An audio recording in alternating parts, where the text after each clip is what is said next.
Cari spettatori, aujourd'hui nous allons vous présenter non pas un film en particulier, mais un grand réalisateur italien, qui est l'objet cette année d'une carte blanche, à savoir Elio Petri. Il vous sera présenté par Jean Gilly, grand historien du cinéma italien et ami intime d'Elio Petri. C'est pas un cinéaste facile, Elio Petri. C'est un cinéaste d'ailleurs qui lui-même était quelqu'un d'assez tourmenté, d'assez angoissé, et un peu de ces tourments, un peu de cette angoisse passe dans ses films. C'est un cinéaste qu'on a rangé aux côtés de Francesco Rosi parmi les cinéastes politiques. Alors les cinéastes politiques, ce sont les cinéastes qui essaient d'intervenir sur la société, qui essaient de donner un point de vue sur la société italienne, qui est une société traversée par de nombreuses contradictions. C'est une société complexe, la société italienne. Elle est complexe d'abord de par la nature même de l'Italie. C'est un pays qui présente des diversités climatiques et qui se traduisent aussi par des diversités culturelles.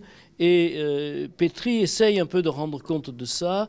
Alors son cinéma est un cinéma qui consiste à décrire les contradictions de la société italienne, qui consiste à décrire comment d'un côté il y a un État fort, menacé constamment par des dérives autoritaires. L'Italie, c'est quand même le pays qui a connu le fascisme.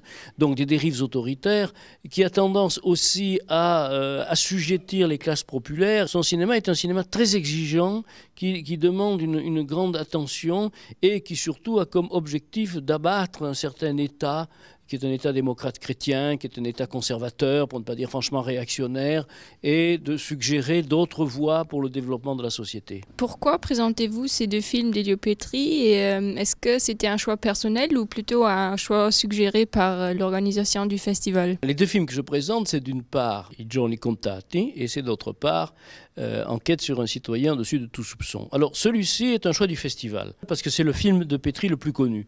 Donc il a eu un prix, je crois, le prix du jury au Festival de Cannes, en 70. Et puis la seconde raison, c'est qu'après le film a eu l'Oscar, une façon de montrer son film le plus connu et le plus représentatif de son style, qui est un style baroque, excessif, parfois même grotesque. Petri était capable d'utiliser un peu tous les registres d'expression. Par contre, les jours comptés, c'est moi qui l'ai choisi, parce que d'abord c'est un film de jeunesse, c'est son deuxième film. Ensuite, parce que c'est un film auquel il tenait beaucoup, il y était particulièrement attaché, parce que d'une certaine façon, le protagoniste, qui est un plombier, c'est un portrait de son père. C'est-à-dire le père de Petri était plombier, et donc avait envie de décrire un personnage qu'il touchait de près, puisqu'en fait c'était l'image de son père qu'il portait sur l'écran. Enfin, c'est un film qui était peu connu, qui a longtemps été inédit, qui n'est sorti commercialement en France que l'année dernière. En plus, c'était un film en noir et blanc. Progressivement, les films en noir et blanc pratiquement disparaissent. Donc là, c'est un film dans un noir et blanc très travaillé, avec un chef opérateur qui était un des meilleurs chefs opérateurs italiens de l'époque, qui s'appelle Ennio Guarnieri. Et le film donne comme cela une idée d'un jeune cinéaste qui est déjà extraordinairement doté, quoi, qui sait déjà se servir d'une caméra, qui sait composer des plans, qui sait diriger des acteurs, qui sait raconter une histoire extrêmement prenante, puisque c'est finalement la peur de la mort qui s'empare du personnage protagoniste, qui soudain mesure qu'il a les jours comptés, c'est le sens du titre, et que sa vie, dans le fond, le terme de sa vie n'est plus très lointain, et qu'il peut commencer qu'il commence même à se préoccuper justement de la mort, une séquence terrible qui se passe dans un cimetière. Donc voilà, j'avais envie de montrer ce film justement parce qu'il n'est pas très connu. À quoi bon regarder des classiques comme ceux d'Elio Petri à notre âge?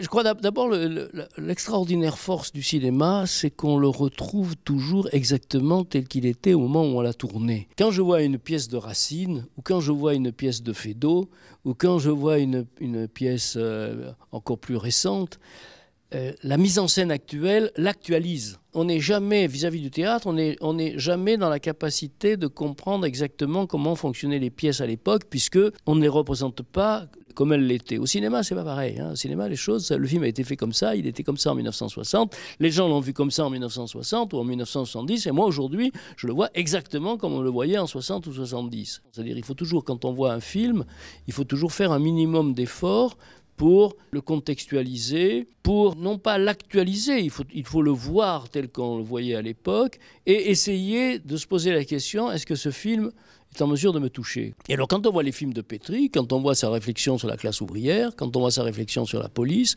quand on voit sa réflexion sur le pouvoir politique, dans un film qui n'est pas dans la rétrospective, qui s'appelle Todo Modo, quand on voit sa réflexion sur le vieillissement, quand on voit sa réflexion sur la criminalité organisée, eh bien, on se rend compte que ce qu'il nous dit, même si ça se passe en 1960, en 1965, en 1975, en 1980, ce sont des choses qui continuent à me toucher. Et c'est d'ailleurs par là qu'on vérifie qu'un cinéaste a une capacité réelle de création. C'est de faire en sorte que son œuvre dépasse son temps, qu'elle reste, qu'elle a une portée qui survit dans le temps, que je peux continuer à y trouver de l'intérêt. Ils sont là, tels quels. C'est des objets sur lesquels on ne peut pas intervenir. On peut les numériser, mais ils restent toujours pareils. Ces films et des thématiques qui puissent encore nous toucher. Et je crois que l'œuvre de Petri, j'ai énuméré un certain nombre de sujets qu'il aborde dans son travail, sont des sujets qui ne peuvent pas nous laisser indifférents.